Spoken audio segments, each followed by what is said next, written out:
kidding. There's no way. Anyway, guys, hey, take two here on the rear hoop. Got a new layout, got it marked, getting ready to scuff up the pipe. All the way down there is the bender.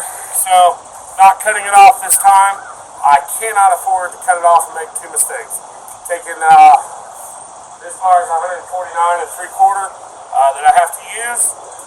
And the overall length is like, I don't know, 22.5 foot, whatever that is. 286 inches, something like that. So anyway, I can't do it twice. So, has to work. I need to leave it in one piece, so if it has an issue, I can cut it off and get one more shot. One more shot. We got to get it or we lose the shop, guys. That's all there is to it. I'm just kidding. I was told we don't have enough drama. So, anyway, this is where we're at. We'll see what happens. Catch you in a bit.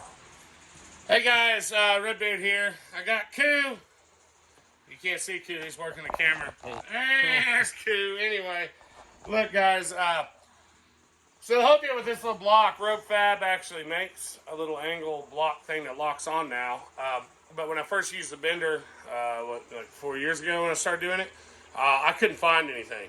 So not trying to take credit for this at all. They have one. It's great. I would just order theirs. But necessity is the mother of invention. So I had some 2" by 1/4 angle iron. Wanted to make sure it didn't move.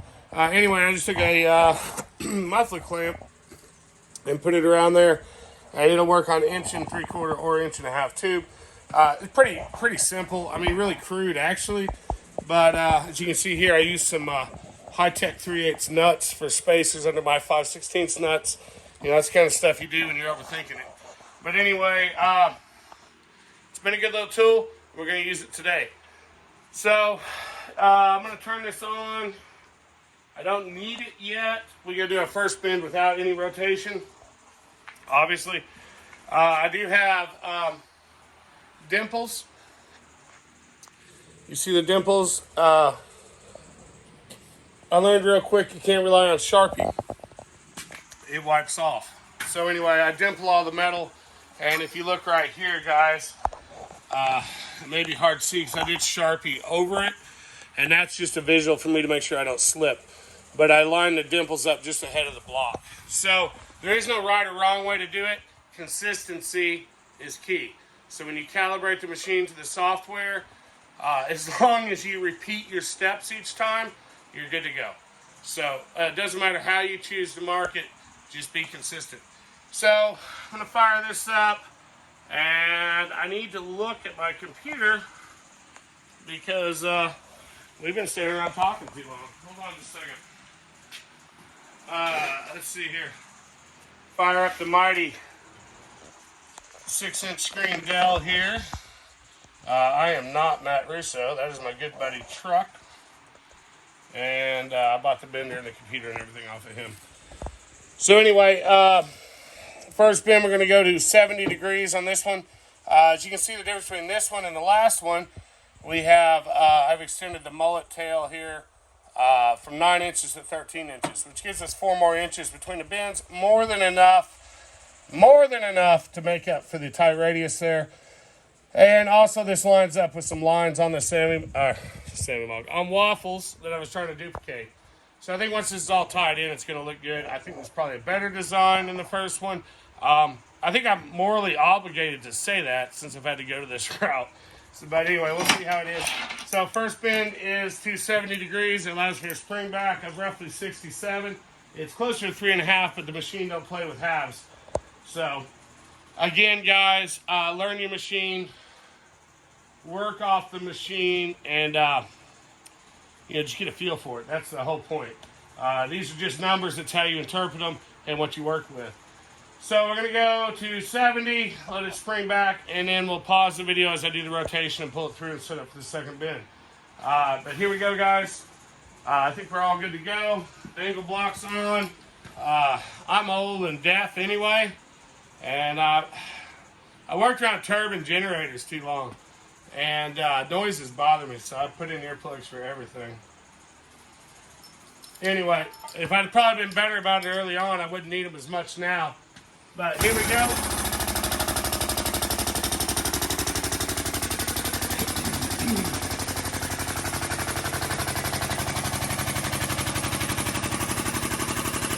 just watching to make sure my mark's not moving.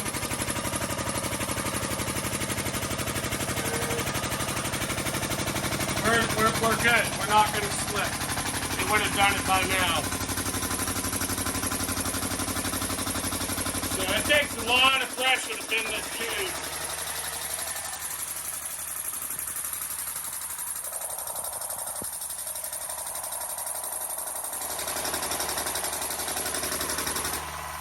We're at about 63.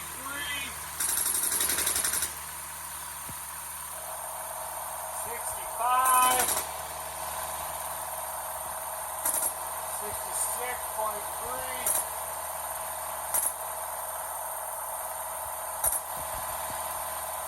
There we go, 67 degrees. Alright, Q, show off 67.2. Anyway, we're splitting hairs.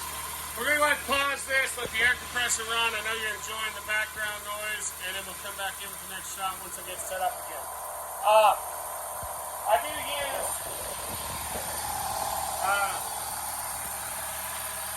Rogue Fab brand mayonnaise tube lube. I got a brush in here, and what I've gone to doing is just brushing up inside the dies before I do my bend. So it keeps everything lubed up, helps you cut down on distortion. Thank you. Hey guys, we got the first bend in. Look at this, looks good. Minimal distortion, everything looks. I'm not gonna say textbook. Like I said the other day, if I had a 6-inch die, we'd look better. But for the 4.5-inch die, that is a good bend. We've got our degree set to 84, according to our little block back there that is powered off. Yay. Anyway, look at these freaking leaves, dude. I'm gonna tell you right now, if you ever like shopping for a house in the Northeast, don't buy the only house with a shop just because it's the only house with a shop. Pay attention to how the driveway's shaped. Every leaf within a half-mile radius blows into my shop every time I open the door. Anyway, I will not complain a whole lot. There's no snow, and it's like 60 degrees. 55 now, but anyway, it could be a lot worse. I was just looking at Facebook memories the other day, and we were in the teens like 8 years ago on this date. So, a lot better. Guys, we're looking really good. I got my angle set. We're exactly 84 degrees from where we started. We're going to bend this to 94, release it. This is the over the head part.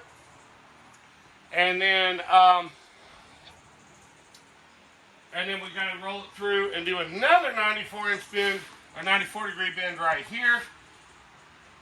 And then we rotate again and do our last bend right here. The tape represents a cutoff. If all goes well, it should lay on the floor flat. I'll verify the cutoff and we'll cut it off. I did calculate in.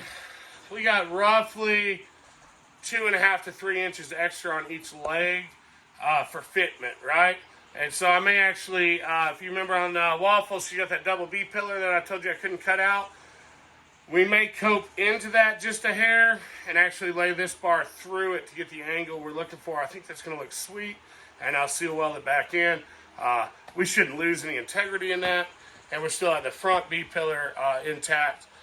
Guys, I got to tell you, short of using pine, I don't know that I can make the cage any weaker.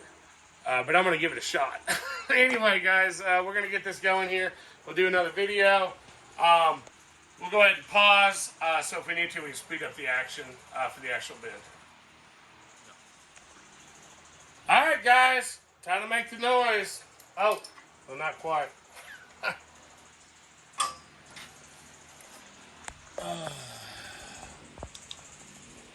There we go. I'm not fighting it this time. Alright.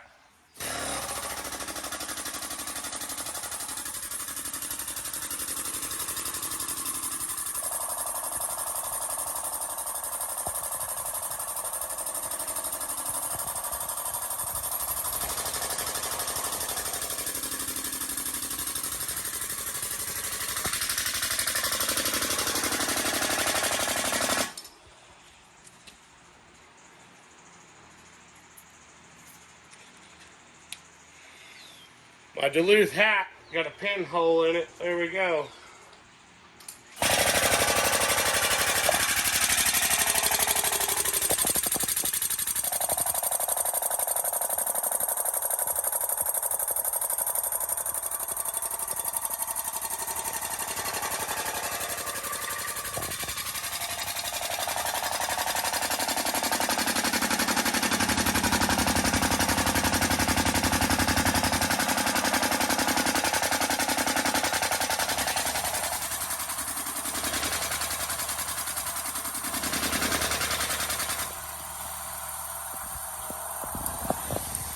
So guys, as you break 90 degrees, the block flips.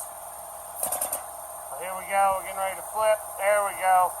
So we need to do 94, so now we have to go to 86.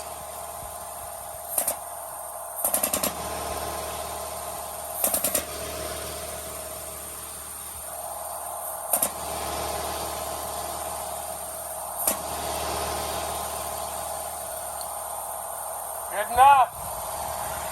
Good enough. There we go, guys. Starting to take shape. Pretty cool. You can actually see where we taper out from 41 inches at the top to 33 inches at the back. So you can actually see this starts to taper in. It's going to look pretty sweet when it's done. Alright, thank you, guys. Hey!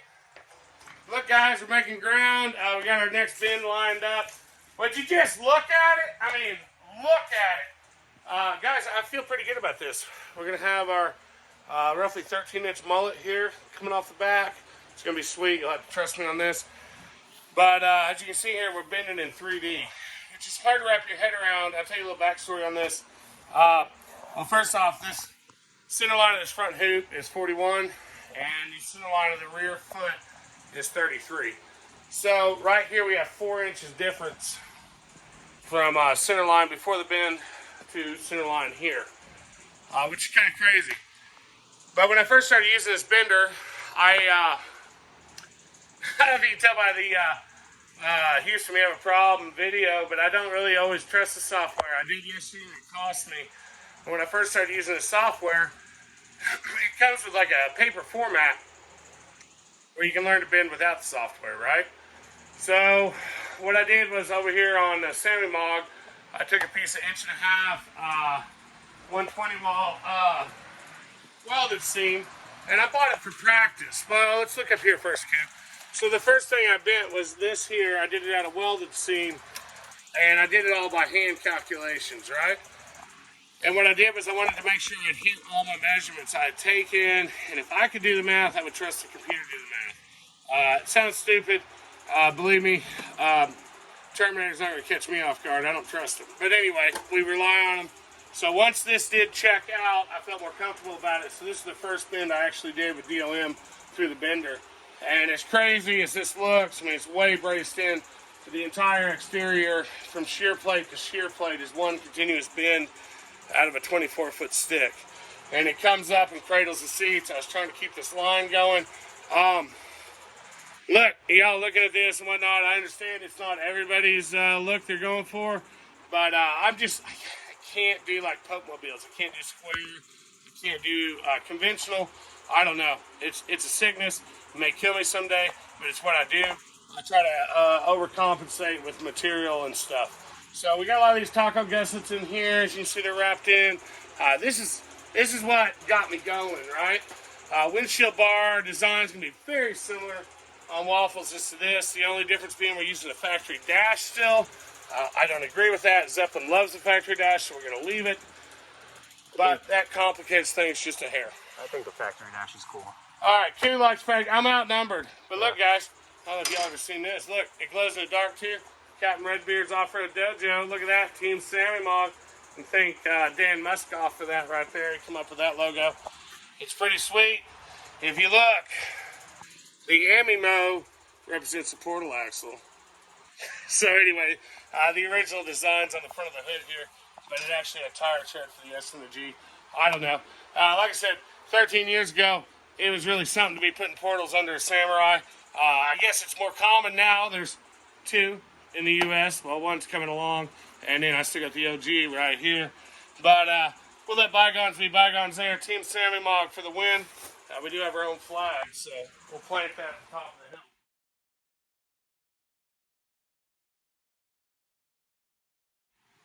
But let's go here, guys. We're going to do 94 degrees again.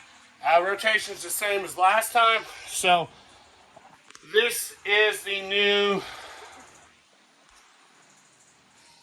we can almost call it a halo, but this is the new load-bearing B-pillar bar right here. So this will be braced up, but I've discussed in multiple previous videos how I don't like the way the cage is now. But it's not worth a 6-month rebuild to cut the cage apart, pull the tub off, and do everything over. So we're trying to work with what we got. This is what we're come up with. I think we're going to be okay. We're going to brace this off too. It's going to be okay. So anyway, guys, we're going to 94 degrees. Look, it actually zeroed out for me. We're going to roll this, and then we're going to do this bend. And then for the last bend, we rotate back to 0. Well, actually 0.2. That's what we've been working off of. So we're going to rotate back out, take all the, back to the starting point, and then do the final bend. Anyway, you just got to trust the process. So we're going to pause it, and we'll do a separate video for the actual bend in case we want to speed it. Ready?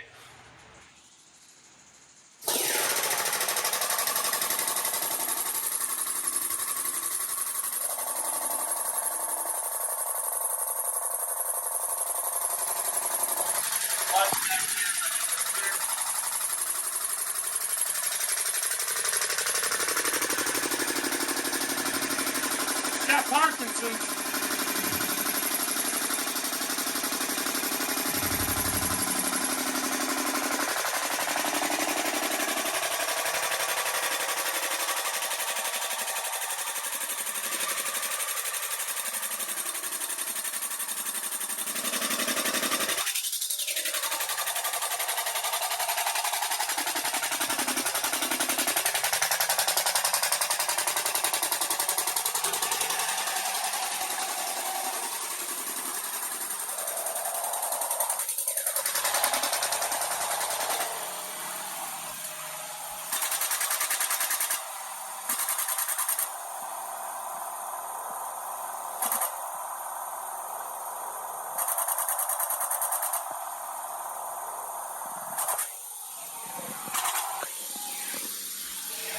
There we go.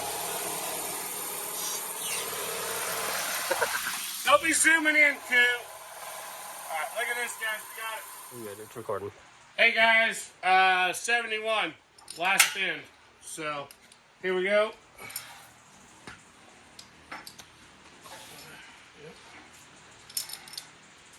Oh, man. I'm so nervous. I'm going to double check that block one more time. Oh, man, it'd make me sick if we lost it on this last bend. All right. Here we go, guys.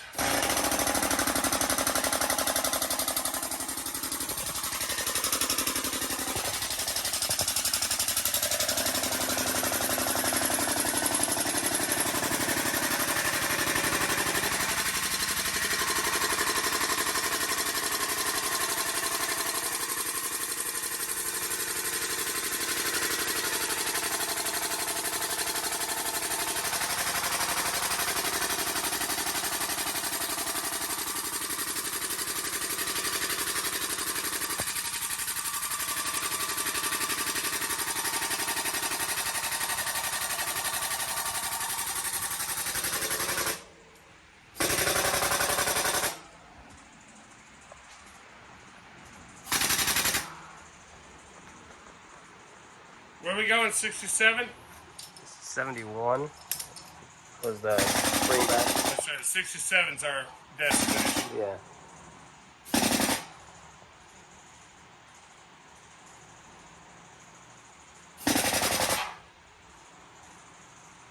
There we go.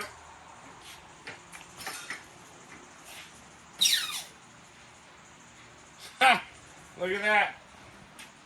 Come back to parallel.